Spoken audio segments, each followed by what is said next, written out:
What's going on, everybody? It's your boy C-Zar, and we are talking about Bitcoin today. Hit that like button, you guys. Subscribe if you want to see more content like this. Let's get into the charts. It is the 19th of February. It is Wednesday. We are 18 hours and 10 minutes left in the day, sitting at about 95.3K. We slipped a little bit yesterday down to 93.4K, but this is something we were prepared for, right? Definitely expecting and anticipating that the price will break out to the upside and we'll see some rather fantastic growth. But this was something that we were anticipating, right? The daily RSI finding support time and time again. This is something that we mentioned yesterday that was a possibility, right? Here you found pretty decent support, and then you ripped up here, and then you ripped. Look at how pronounced that support is, right? Here, somewhat decent, but rather lackluster compared to what you saw here or even back here, and then just very lackluster. And different behavior tends to beget different results. So it's very possible that we could see some kind of slip here. It doesn't mean we have to. We could just find support and rip at any given moment. We absolutely could, and I expect it's going to happen soon. That's why even if we do go down, I'm not worried about it at all. But the possibility that we could rip down, a move down in the RSI like this that would take us to the oversold zone or even below the oversold line there, if we went into the oversold zone, something like this would likely bring Bitcoin down below 93K, potentially even below this low here. I don't know if we'd go below this low, but stuff like that would be enough to concern people, enough to make people capitulate. We'd see a lot of fear in the markets. In fact, I'm actually kind of curious. What is the fear and greed index saying right now? We're at a 37. I think that's the lowest we've been at in this whole range, isn't it? 30-day time frame. Let's see. No, the lowest was 35. Okay, 35. 35. Still 37 though. Anytime that we're down here, you guys, if we look at this thing over the last year, when you're in the orange, you're at the relative low in the Bitcoin price. When you're in the orange, you're at the relative low. Orange, relative low. Orange, relative lows, right? You moved up. We're at the orange right now. We're not even at a relative low. I mean, sure, we're at a relative low compared to this, but we're at a relative high, right? We're chilling at this consolidation phase. And that's something that I want to bring up, actually. Beyond the fact that we could, I'm not saying that I think this is going to happen. I actually don't think that we're going to get this slip. And before we talk about this consolidation phase, I guess I'll go over that, okay? I'll try to remember talking about this consolidation phase. There's some cool stuff going on here, okay? On a long-term perspective. At least to me, it's cool. It might be cool to you, too. I don't know. Stick around. We'll see. Hit that like button. Subscribe if you want to stick around. I was going to say, I don't think we go lower. I don't think that we wick lower. It's possible. We're addressing it, right? But I don't think we do. And the reason for that is I think yesterday we tried to. Yesterday. That was a lot of volume that came in. And it's been a lot of volume ever since. You guys, 2 hours left in this 4-hour candle. We already have half as much volume as this big spike here. It's not the biggest spike, but it's pretty big and consistent too.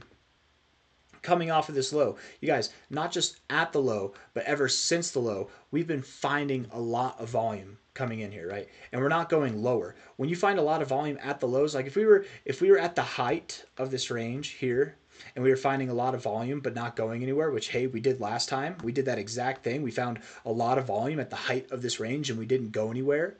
That would tell me that we go down.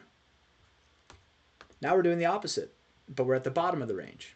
What's that tell you? I don't know. I'm just implying things, putting things there, incepting your minds, right? On a 4-hour basis, the RSI looks like absolute trash. It really does. That doesn't mean that we have to go down, but I'm just saying there's a lot of things calling for the price to go down. So don't be scared. Be prepared. If we do see prices below 92K, if we see prices even below 90K, it's possible. As soon as it happens, it's going to be over. It's going to be very short-lived. In the bull markets, we often see these kind of crazy just flash crashes that get eaten back up. If you're not paying attention, if you lost your phone for a day, you wouldn't even notice. You know what I mean? So nothing to be concerned with. I don't think we're going to get it. I genuinely think this was an attempt at a flash crash, and there's so much buying interest going on that it just can't go below there, you guys. It really can't. What I want to talk about now, remember, is this consolidation range. And we're doing something that I've brought up before. I've talked about it. I think it's pretty damn cool, so we're going to talk about it now. If we take last cycle's high to the bear cycle low here, and we look at where we are relative to the fibs, first and foremost, consolidating between your 100 and your 886 after ripping right through your golden ratio like this, very positive, very bullish, very good looks, okay? whenever you break out and you hit your 1272, the normal thing to do, the most casual normal thing you could do, is pull back down and find support in your 786, 886 area. If you go above your 1272, you hit the 1414 or the 1618 area. The most normal thing to do would then be find support at the 100 to the 886. You see, you move up a little bit more, so does your support, right? That's the normal thing to do within this expected area of resistance, okay? The less normal thing to do would be to go a little bit lower, right? To see lower support and not find support in this area at all. And even less common than that is to move up in this area and not reject but consolidate just below the 1272. And this is the least common kind of outcome in this scenario, but it provides the most bullish outcome afterwards, right? It's the most bullish foreshadowing of events to come. Likely, and almost every time, and guys, I've been doing technical analysis now for over 8 years. My bread and butter to technical analysis, to TA, is the Fibonacci retracement and extension tools, okay? That's what I'm the most comfortable using with. That's what I started out using, and that's where what I've refined my skills around.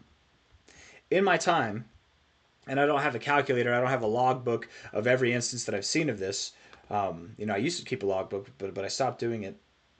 I don't know why. I should probably get a log. I should do what Thomas Volkowski does, man. This guy, on that note, this basically is a logbook of all kinds of patterns. Somebody asked me the other day, is there statistics? Do you actually have percentage statistics backed and all these things? If you go to the patternsite.com, this guy has like decades of statistics backing up everything that he has here.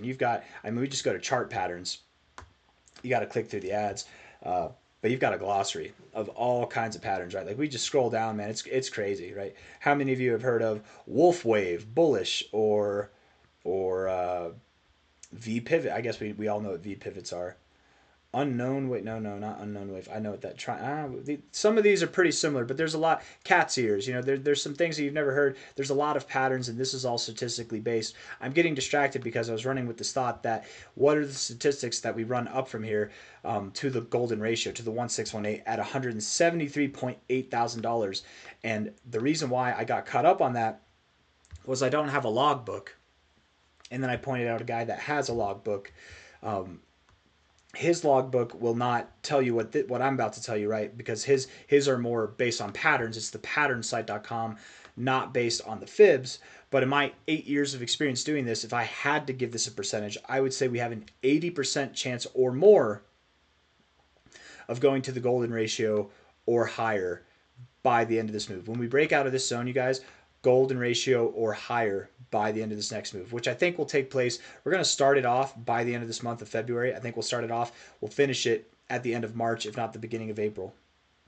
I personally do expect that when we break out of this, and that's why I wanted to talk about this consolidation phase, is because it's not common. It's not common at all to reject your 1272 and continue to find support and just consolidate right below here. But when you do, it's a very bullish signal. With fibs, you guys, generally what happens is you look for the next target area, right? You found resistance here, you consolidated your golden ratio. Your next target area is your 886 to 786 zone, okay? But here you didn't even go below your golden ratio. You ripped right through it. You found support right at it. You went through your next target area, okay? Generally speaking, with the extensions, you hit the 1272, your next target area would be the 1414, because you'd come all the way back down here, your next target area would be here, and then you progress higher like that, right? You stair step.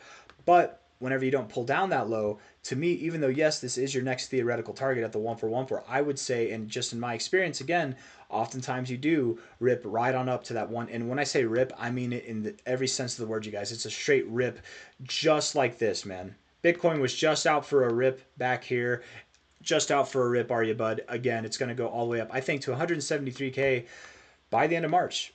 Genuinely by the end of March. And if not, maybe end of April, or sorry, beginning of April is what I'm thinking, but probably end of March. I think that we will continue to grow into April. I think March, April, May might all be green months. If not, we might top off in May, have a red month in May, and then come back in June. I don't know.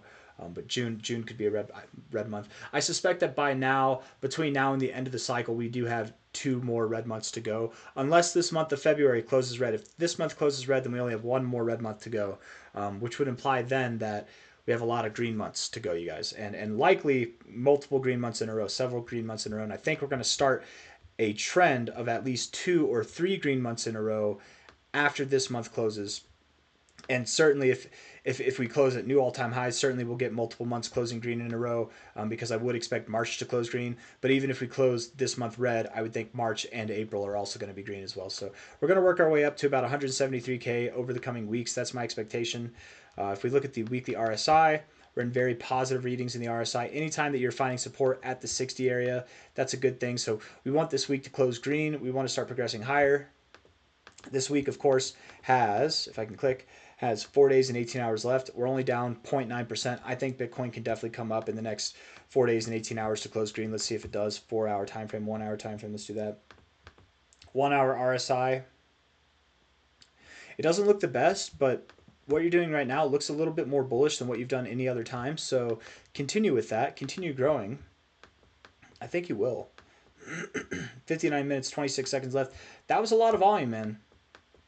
That was a lot of volume, and you did not go anywhere. Again, just offering that thought that if you get a lot of volume at your lows and you're not going anywhere, you're probably going to go up. You probably will. The 4-hour time frame, again, the 4-hour doesn't look so good.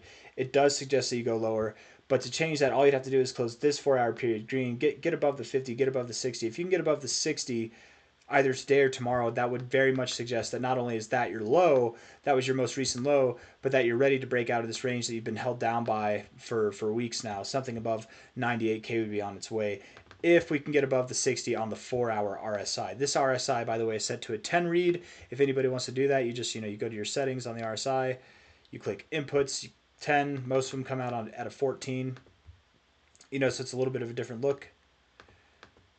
But this one, 10, I feel like it just moves faster, so I like that. You're going to get into the oversold zones, the overbought zones faster. You'll also see deeper readings, too, which can be good or misleading depending on what you're expecting or what you look at, but I find it to be helpful with the 10 personally. So what we're looking for is this 4-hour period in the next 1 hour, 58 minutes to close green. If it doesn't close green, it's not such a bad hook. I don't think it matters too much. I think that we can still close the next one's green. We're really looking to get above the 60 on the 4-hour and get above 98,000 on the price. Once we do that, you guys, not only does that cement that this is a low, but we're likely going to see targets going toward new all-time highs in a very, very short amount of time. I'm expecting that we are at new all-time highs by the end of this month, if not very near our all-time highs.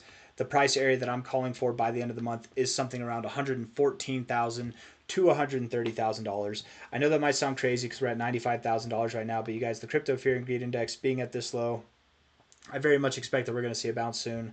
37 is pretty damn low. The last time that we were at these levels down here, it was at 30, 36, 39, whatever, down here, and that was our relative lows of about 60,000, where we then proceeded to grow until we went basically exactly to the areas that we're at now. So I think that it's just a matter of time before we start to move up. I think it's coming. It probably happens this week. I actually very much expect this week will be the week that we break out of this downtrend. This is an overall consolidation phase here, but even within that consolidation phase, we have a momentary consolidation phase.